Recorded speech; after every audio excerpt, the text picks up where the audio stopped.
তপ্ত ভালোবাসা। লেখিকা রিক্তা ইসলাম মায়া। পর্ব ১। শব্দে জান বের হয়ে যাচ্ছে আমার।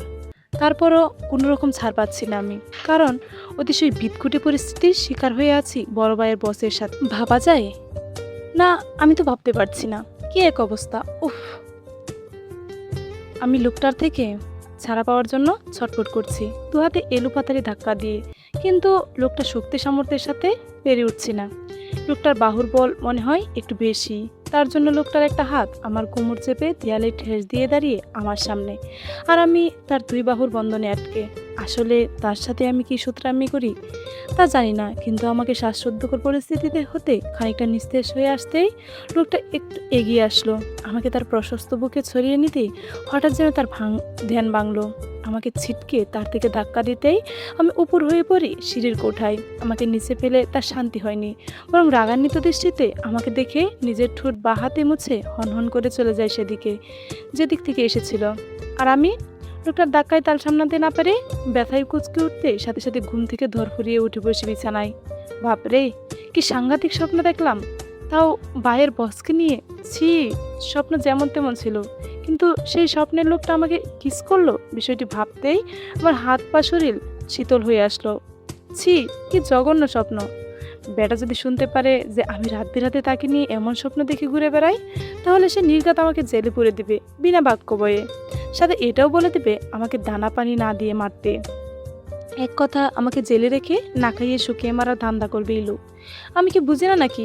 সব বুঝি আমি। আমাকে শুকিয়ে মারতে চাই বজ্জাত লোকটা।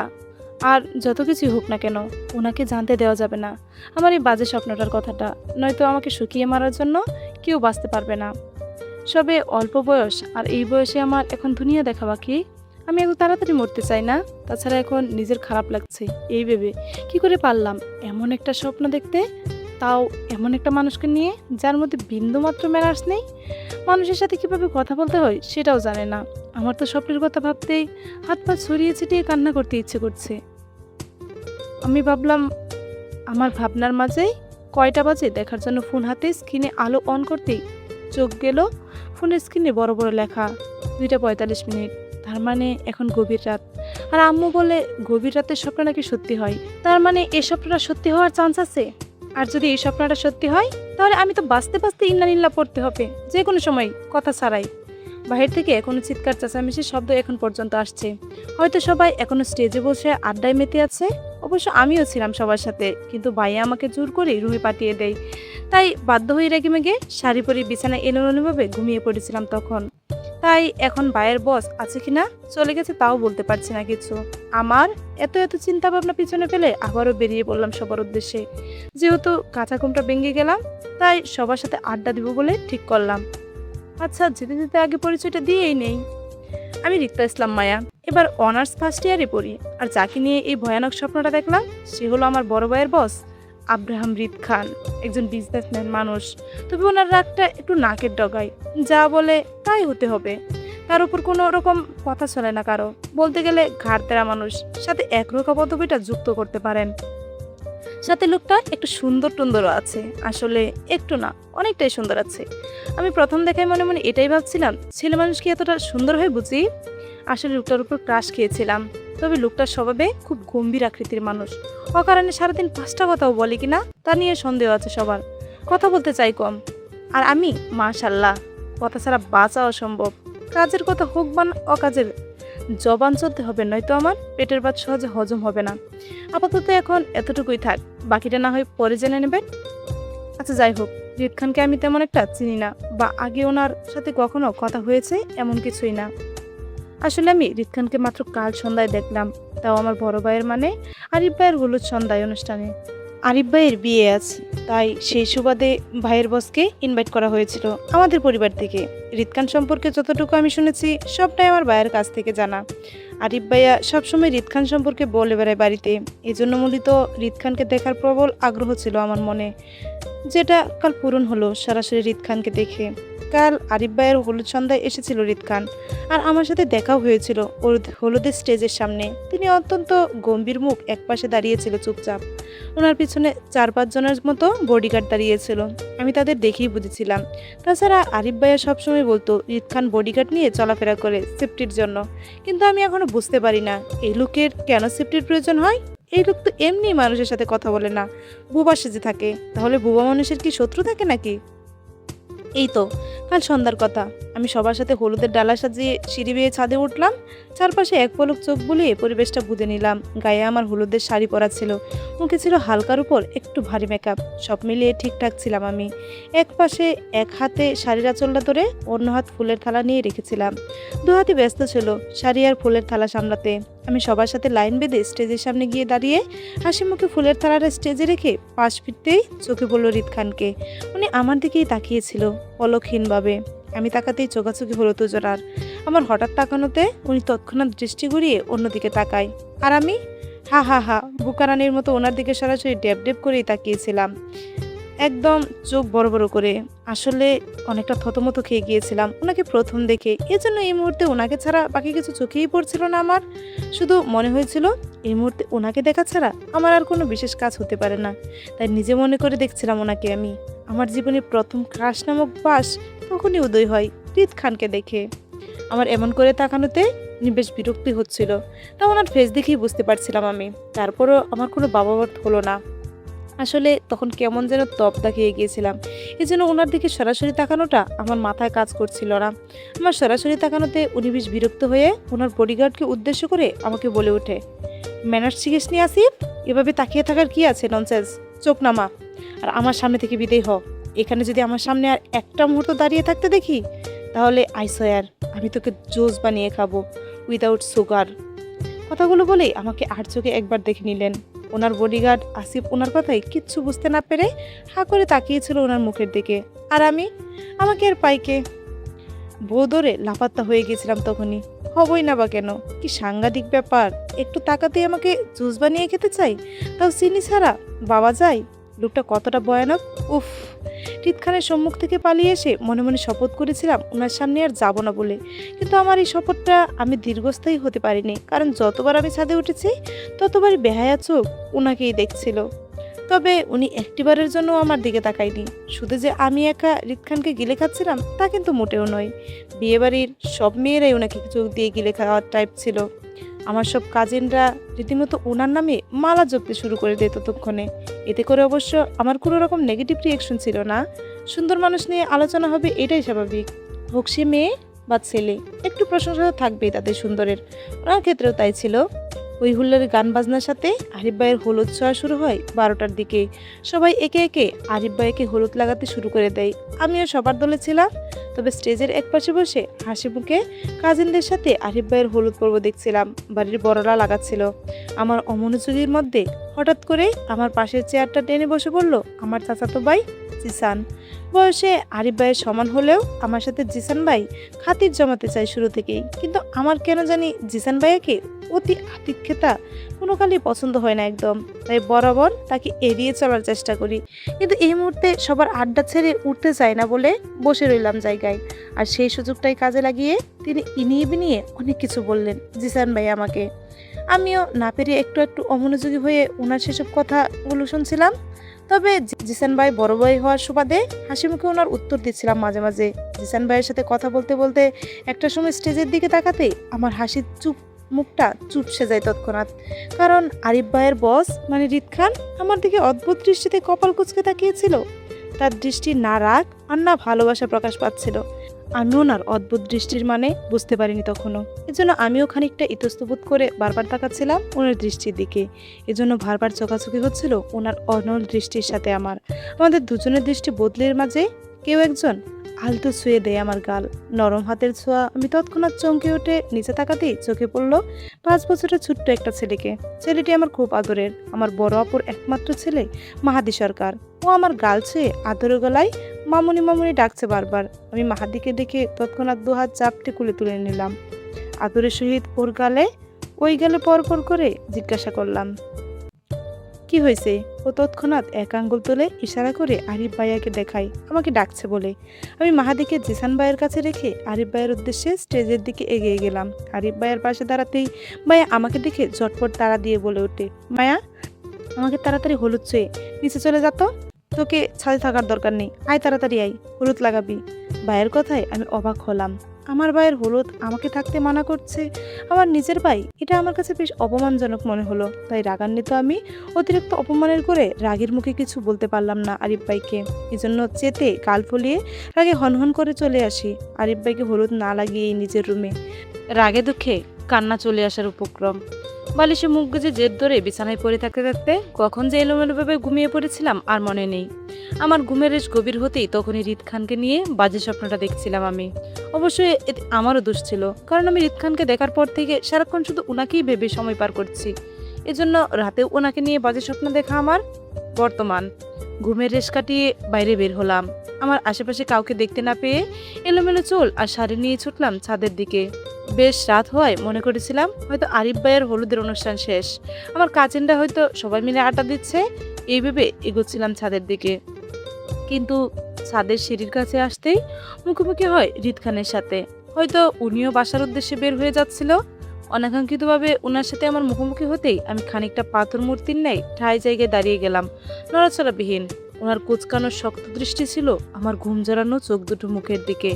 আমি ভীত চোখে ওনাকে দেখে আমাদের আশেপাশে তাকাই স্বপ্নের কথা ভেবে। কিন্তু আমাকে সবচেয়ে বেশি সেটা অবাক করে আর ভয়ার্ত করেছিল, সেটা হলো আমার স্বপ্নের দেখা জায়গাটা আর বাস্তবে দাঁড়িয়ে থাকার জায়গা একই ছিল। আমি সেম জায়গায় দাঁড়িয়ে ভয়ার্ত মুখে ওনার দিকে তাকিয়েছিলাম। আমার ঠিক সামনে সিঁড়ির কোঠায় উনি কয়েক সেকেন্ড দাঁড়িয়ে থেকে হঠাৎ এগিয়ে আসতে লাগলো, আমার দিকে দৃষ্টি স্থির রেখে।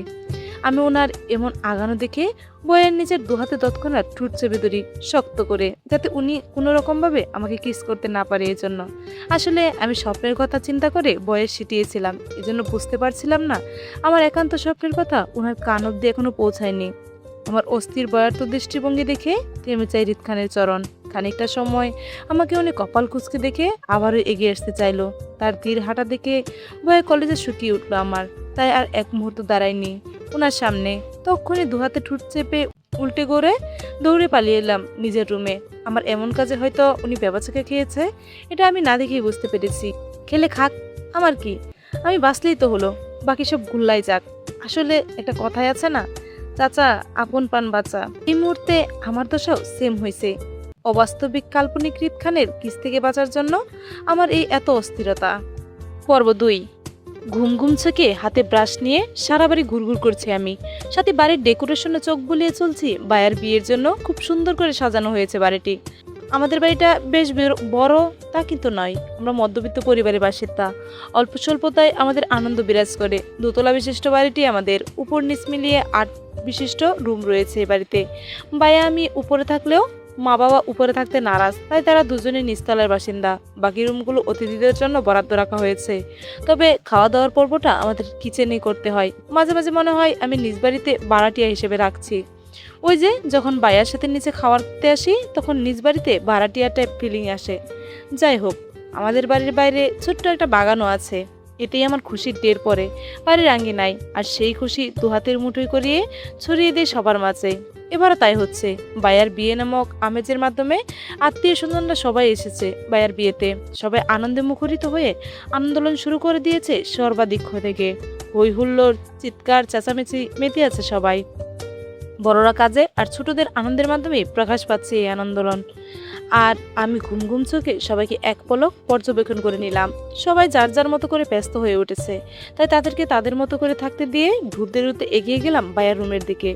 উদ্দেশ্য বায়ার রুমে ভেস হব, কারণ নিজ রুমে অবস্থান করুন। আমার সব বান্ধবীরা ভিড় জমিয়েছে সেখানে, তাই বাধ্য হয়ে যেতে হচ্ছে আমাকে ভাইয়ার রুমে। আপাতত কেউ থাকবে না, তাই চুপি চুপি গিয়ে ফ্রেশ হয়ে আসবো সেখান থেকে। ধীর পায়ে এগিয়ে গেলাম ভাইয়ার রুমের দিকে। বিনা বাক্য ও শব্দ বয়ে আস্তে করে দরজা খুলে ঢুকে পড়লাম ভাইয়ার রুমে। পরে আস্তে করে দরজা লাগিয়ে পিছন পরে তাকাতেই চোখ পড়লো আবছা আচ্ছন্ন অন্ধকার রুমটি, সাথে বেডে কেউ কাঁথা মুড়িয়ে উপর হয়ে শুয়ে ঘুমাচ্ছে। আমি এক পলক তাকিয়ে থেকে ভাইয়া হবে ভেবে ওয়াশরুমের দিকে পা বাড়াই, কারণ আমি জানি ভাইয়া ছাড়া ভাইয়ার রুমে একটা মাছে কেউ আসতে দেয় না। তাই নিশ্চিত হয়ে ওয়াশরুমে গিয়ে ফ্রেশ হয়ে নিলাম। ফ্রেশ হয়ে ভাইয়ার রুমে আয়নার সামনে এলোমেলো চুলগুলো ছেড়ে নিজ হাতে হালকা হালকা গুছিয়ে নিচ্ছি। তখনই টুং শব্দ কানে আসতেই চমকে পাশ ফিরে তাকাই আমি। ভাইয়া তখনও উপর হয়ে শুয়ে আছে, আর ভাইয়ার মোবাইলে মেসেজ আসছে সেই কখন থেকে। সে দিকে তার কোনো খেয়ালই নেই, খেয়াল থাকবেই বা কি করে। নিশ্চিত সারা রাত বাবির সাথে প্রেমময় কথা বলে বলে পার করেছে, তাই এখন অবধি পড়ে ঘুমাচ্ছে। আল্লাহ, কি প্রেম ভাবা যায়। বারবার টুংটুং শব্দে কৌতূহল চোখে কপাল কুঁচকে এলো আমার। এত কিসের মেসেজ আসছে ভাইয়ার? 5 সেকেন্ড দম নিতে পারছে না ব্যক্তিটি। পরে ভাবি হতে পারে ভেবে স্বস্তির নিঃশ্বাস ফেললাম, কারণ নিশ্চিত ভাবি কোনো প্রয়োজনীয় বোধের জন্য ভাইয়াকে এত এত মেসেজ করছে। তাই নিজের শত শত চিন্তা পেছনে ফেলে এগিয়ে গেলাম বিছানার উপর ফোনটির দিকে। ফোনটি বায়ার পাশে বালিশের নিচে হবে, কারণ শব্দটি সেখান থেকেই আসছে। তাই বায়ার মাথার উপর দিয়ে ঝুঁকে উপর হয়ে ফোনের দিকে হাত বাড়াই আমি। বায়া উপর হয়ে শুয়ে থাকায় বায়ার মাথা আমার পেটের নিচে, তবে কোনো রকম স্পর্শ লাগেনি বায়ার সাথে। নিজের মতো করে ফোন খুঁজে চলছি আমি, কিন্তু বারবার ব্যর্থ হতে হচ্ছে আমাকে। এদিক ওদিক ফোন খুঁজতে খুঁজতে ক্লান্ত হয়ে পড়েছি আমি। তারপরে অনাকাঙ্ক্ষিত ফোনটি অনুসন্ধান চালিয়ে যাচ্ছি। ব্যর্থ হয়ে দুপ করে বসে পড়লাম বায়ার মুখের সামনে। চারপাশে অন্ধকার হওয়ায় বায়ার চেহারা স্পষ্ট দেখতে পাচ্ছি না আমি, আর না দেখতে চাইছি। নিজের মতো করে আস্তে আস্তে বায়ার মাথার নিচে বালিশটি উঁচু করে চুপি চুপি দেখতে লাগলাম। আমার এমন চুপি চুপি কাজে নড়ে চড়ে ওঠে ভাইয়া। ঘুমের ব্যাঘাত ঘটায় নড়ে চড়ে আবারও আগের নেই ঘুমিয়ে পড়ে। আমি ভীতু চোখে কিছুক্ষণ থেমে আবারও নিজের মতো করে খোঁজা জারি রাখি। অপ্রত্যাশিত ফোনটি খুঁজে না পেয়ে বিরক্তি নিয়ে নিজের মাথাটা খানিকটা উঁচু করে দেখতেই ঘটে গেল অপ্রত্যাশিত একটি কাজ।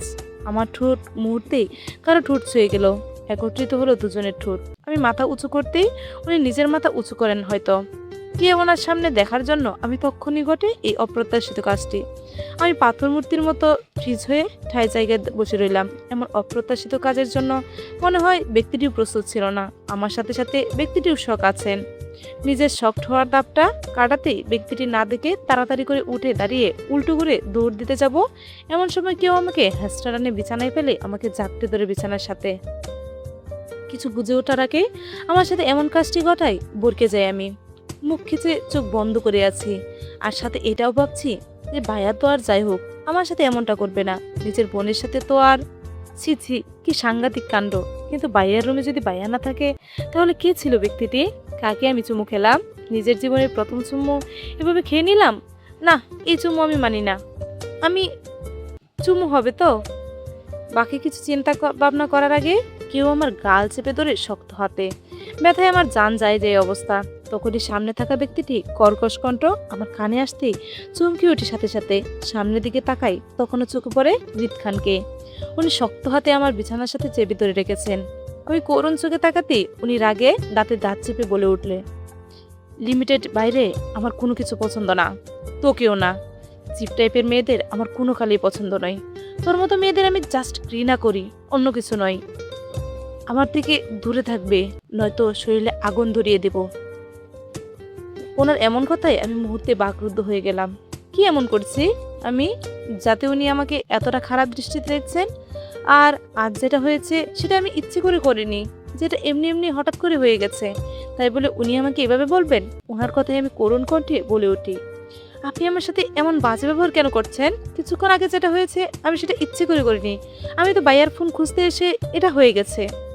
আমার এমন কথায় উনি আরো খানিকটা এগিয়ে এসে আমার দিকে ঝুঁকে আমার দিকে কিছুক্ষণ তাকিয়ে থেকে গালে থাকা হাতটা সরিয়ে নিয়ে আসতে করে পরে কিছু একটা ভেবে সাথে সাথে আমার গাল চেপে ধরে শক্ত হাতে রাগে রি রি করতে করতে বলে ওঠে, তোর লিমিটেডের বাইরে আমি বাঁচি। কতটা ভয়ানক আমি তা তোর চিন্তা ভাবনার বাইরে। তাই নিজেকে বারবার আমার সামনে প্রেজেন্ট করাটা বন্ধ কর। আমাকে ধ্বংসলীলায় মেতে উঠতে বাধ্য করিস না। এতে তুই বাঁচবি, সাথে তোর আশেপাশের মানুষজন। তোর মতো মিডল ক্লাস থেকে বিলং করি না আমি। তাই ভদ্র থেকে অভদ্রতায় খেলাটা করে আমার মাঝে বেশি। তোদের মতো একটু পানি খেতে সারাদিন ভেবে সময় পার হয় না আমার। সমাজ সোসাইটির চিন্তা নেই, তাই আমাকে আমার মতো থাকতে দে। আর নিজের পচা শরীরটা নিয়ে অন্য কোথাও গিয়ে ঘুরে বেড়া। কথাগুলো বলে আমাকে ছেড়ে উঠে পড়েন বিছানা থেকে। আমার দিকে না তাকিয়ে দ্রুততার সঙ্গে ফ্রেশ হতে ওয়াশরুমে চলে যাই। আর আমি বিছানায় শুয়ে নীরবে চোখের পানি বিসর্জন করছি আর ভাবছি, কি এমন করেছি যার কারণে উনি এত বাজে ব্যবহার করছেন আমার সাথে? কিসের এত রাগ জানলেন উনি? আমার উপর? আমি তো আগে কখনো দেখিনি ওনাকে, আর না কখনো গিয়েছি ওনার সামনে। তাহলে কেন উনি আমাকে বারবার বলছেন ওনার সামনে নিজেকে প্রেজেন্ট না করতে? দুঃখে কষ্টে ভারাক্রান্ত মন নিয়ে বিছানা থেকে উঠে বসলাম আমি। দু হাতে নিজের চোখ মুছতে মুছতে বেরিয়ে পড়লাম, উদ্দেশ্য নিজের রুমে যাব, আর পিছনে ফেলে যাব অসভ্য বাজে লোকটাকে। আর যাই হোক না কেন, এই রুমে যা হয়েছে কাউকে বলা যাবে না, এতে করে ভাইয়ার বিয়ে চাকচিক্যে ব্যাঘাত করতে পারে। তাই আমার চুপ থাকাই শ্রেয়। আর সবচেয়ে বড় কথা, আমি তো এই খারাপ লোকের সামনে যাবই না আজকে। ভালোই ভাইয়ার বিয়েটা মিটে গেলে ওনাকে আর দেখতে হবে না আমার। এমন সব চিন্তা ভাবনা মনে স্থির করে যেতে লাগলাম নিচের রুমের দিকে, আর পিছনে ফেলে গেলাম রীত নামক গুন্ডাটাকে। চলবে। রাস্তার পাশ কার্নিশ ঘেঁষে দাঁড়িয়ে আছি আমি, চোখে মুখে হালকা বিরক্তি। আর আমার এই বিরক্তির কারণ হলো আমার পঞ্চ বান্ধবীরা। আজ শিলার জন্মদিন, তাই আজ আমি সহ বাকি 4 বান্ধবী মিলে ওকে নিয়ে রেস্টুরেন্টে যাব। পরে সেখান থেকে ঘুরুঘুরি তো থাকবেই, এটা আমাদের প্ল্যানিং ছিল। সাথে ছিল ষষ্ঠ বান্ধবী, একসাথে শাড়ি পরবো, শাড়ির কালার থাকবে সিঁদুর লাল। সবই ঠিক আছে, শাড়িই পরেছি, কিন্তু আমার গুণধর বান্ধবীরা এখনো আসার নাম নিচ্ছে না। আর আমি সেই কখন থেকে বাজে মেয়েদের জন্য অপেক্ষা করছি, সেই দিকে কারো কোনো খেয়ালই নেই। সবাইকে সকাল 10টার দিকে আসতে বলা হয়েছে, অথচ এখন আমি শিলা ছাড়া বাকি সবাই হাওয়া হয়ে গেল। এক ঝাঁক রাগ নিয়ে রাস্তার পাশে দাঁড়িয়ে আছি আমি আর শিলা। খানিক বাদে এক এক করে হাজির হলে থাকে আমার অতি গুণতর বান্ধবীরা। ওদের দেখে মেজাজ খারাপ হয়ে যায় আমার। আমি কপট রাগ দেখিয়ে বলে উঠি, সে আপনারা এসে ধন্য করেছেন আমাদের, না আসতে কি করা থাকতো আমাদের? আমরা অতি ধন্য আপনাদের পেয়ে, আপনাদের পেশে। আমার এমন রেগে যাওয়াতে মুহূর্তে সবার চোখে মুখে অপরাধী অসহায় বোধটা ফুটে ওঠে। কি করছে বুঝতে পেরে এক পলক শিলার দিকে তাকিয়ে আমাকে উদ্দেশ্য করে রূপা বলে ওঠে, সরি রে, বুঝতে পারিনি এত লেট হয়ে যাবে, প্লিজ ক্ষমা করে দে, আর রাগ করে থাকিস না জানু প্লিজ। বলেই রুহি সহ বাকি সবাই ঝাপটে ধরে আমাকে আর শিলাকে। নিজের রাগটা আর ধরে রাখতে না পেরে পঞ্চবান্ধবীর সাথে মিলে উঠলাম আনন্দে। পরে এক মুহূর্তের জন্য বেরিয়ে পড়লাম গন্তব্যহীন মঞ্জিলের। খাওয়া দাওয়া আড্ডায় মেতে উঠেছি আমরা ষষ্ঠ বান্ধবীরা। গুলশান 2 নম্বর সেক্টরে একটি রেস্টুরেন্টে আমাদের এই আড্ডার আসর জমে উঠেছে। আমাদের সেই আড্ডায় আমরা সবাই মন্ত হয়ে আছি। আর আমাদের সেই আড্ডার ব্যাঘাত ঘটে পাশ থেকে কেউ চেয়ার টেনে বসে পড়ায়। চেয়ারের শব্দ কানে আসতে সবাই চমকে পাশ ফিরে তাকাই। তখনই চোখে পড়ল জিসান ভাইয়ার হাসি মুখ।